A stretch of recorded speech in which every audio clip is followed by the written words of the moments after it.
Hi guys, magandang araw sa inyong lahat. Sana ay okay lang kayong lahat. Ngayong araw pala guys is nagkulang yung minix natin, yung nauna nating video. May na-upload na ako doon na kulay cream. Nagkulang siya, ngayon nagkulang lang siya ng 1 liter. Kaya pinamix natin ulit. Ayan guys, gagayahin natin yan ngayon.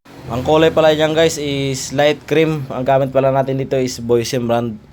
Tapos yung pangkulay naman natin is Hansa Yellow tsaka Rosina. Kaya guys, minamatch na natin yung kulay. Tsaka kailangan natin gayahin yung kulay nito guys kasi nagkulang lang. Pag nag-iba ang kulay nitong last natin na tinimpla, siguradong ibabalik sa atin. Kaya kailangan natin yung gayahin yung una natin tinimpla.